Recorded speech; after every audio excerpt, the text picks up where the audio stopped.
Hello everybody, my name is Pyrac, and in today's video, of course, we're back with some more Monster Hunter. This time though, playing Rise Sunbreak, using my Vampire Spinning Axe build, because it's been a very long time.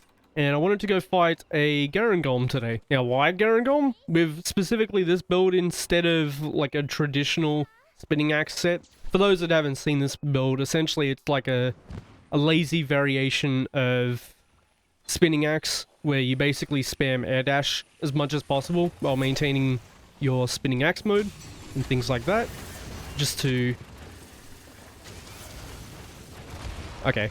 At least it didn't hit me. I would have been quite upset if I had to recover there already. Nope. That's fine. Listen, as long as I don't go to recover there. The idea of this build is you spam air dash as much as humanly possible, and while the monster's hitting you, you're getting blood right to heal it back, essentially. And you just keep doing that. Gonna get roared. Unfortunately, I don't have Defiance on here because it never fit. But that's okay.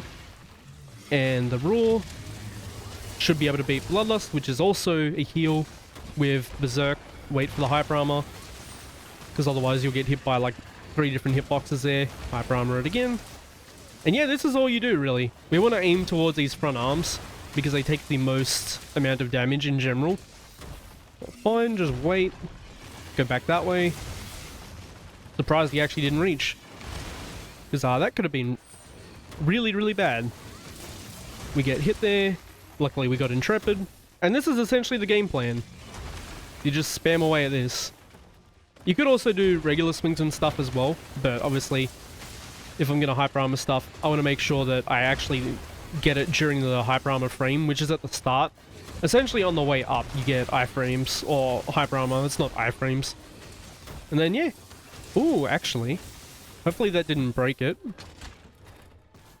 We got Water Blight over there, which increases his hit zone values. So the petty amount of damage that we're dealing to him because he has terrible hit zones is going to be increased. Unfortunately, I will have to activate my what's it called? Spinning Axe again, because obviously we get out of it here, but that's okay. It shouldn't be too big of a deal, and we just spam away at it.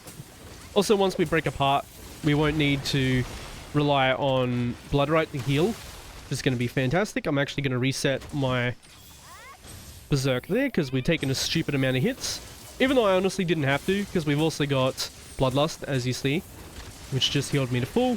Cancel it early by like letting go of the button. Nice and simple.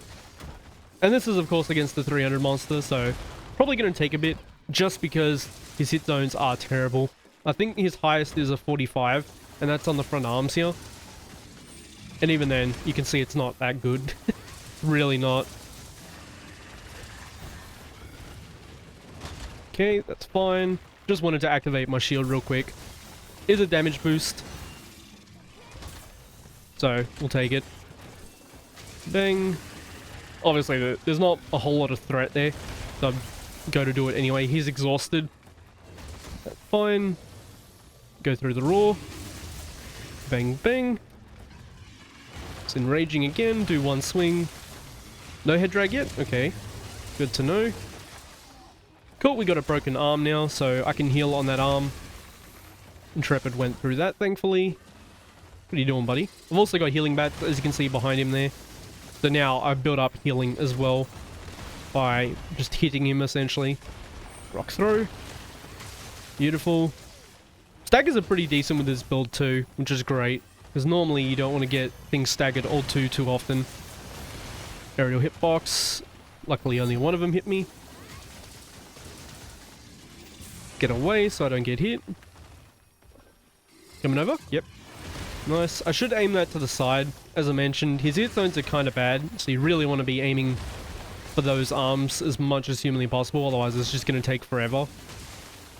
Beautiful. You can do some ready stance spam on this arm to get some free damage. Obviously don't need an air dash here, because I can just hit the arm. And apparently I don't have Wind Mantle on here, because I could have indefinitely done that if I did have it on here. Which ain't too bad for sure. Wind Mantle is very, very nice on Spinning Axe Charge Blade, because it essentially lets you indefinitely do that ready stance spam without any like Wirebug Whisper or anything. You just spam it out, essentially. Which is very, very useful. Because otherwise, you have to wait a tiny bit. Or do like an upswing instead. Nice, other arm broken. Cancel it early so I can roll. Don't want to waste my Intrepid on that.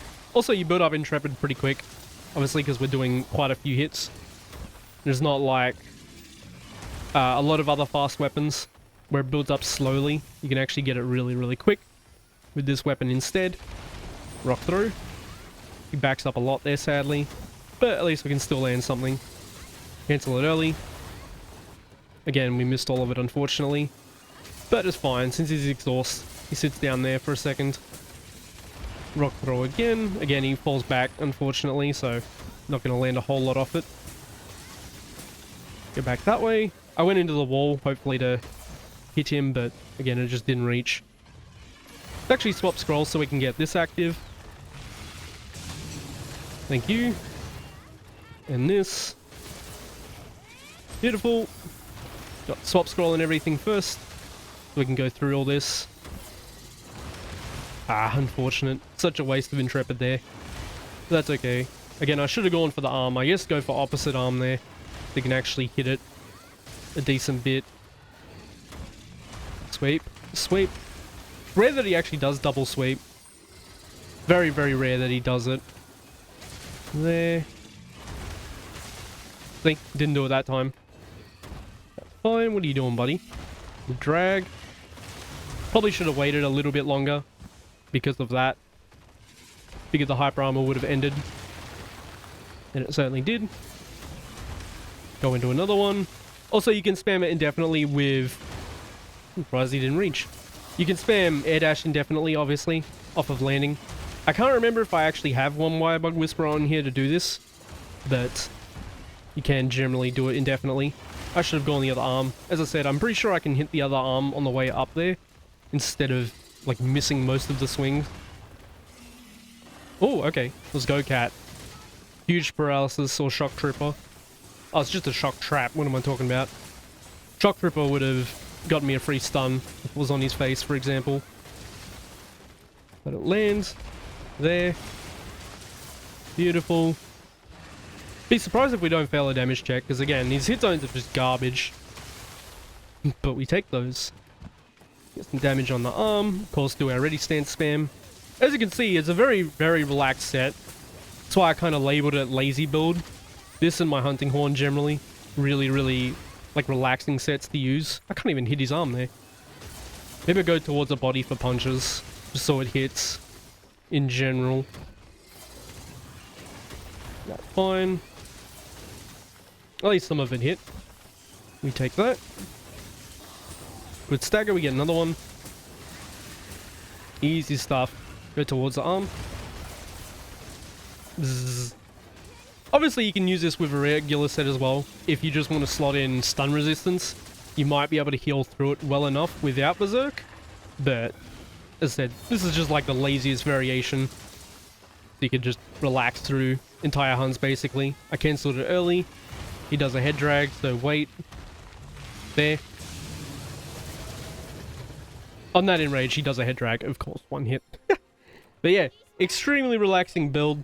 And I figured it would make Garangolm a little more interesting to watch, because normally, if you were to use Spinning Axe on him, it's pretty much just ready stance block, and then do your level 2 discharge, and it's just that over and over and over again. Which I could have done during this as well, but there's no guard on here, and it kind of defeats the purpose of the build where you just want to spam this anyway.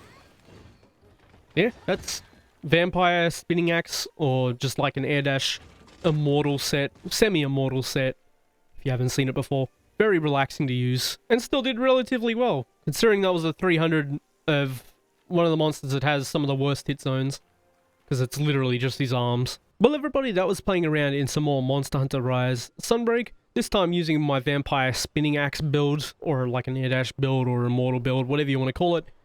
I generally just say it's a lazy set to use, because it is. You all saw it. It's very lazy to use. As always, thank you all so much for watching, and I hope to see you on the next one.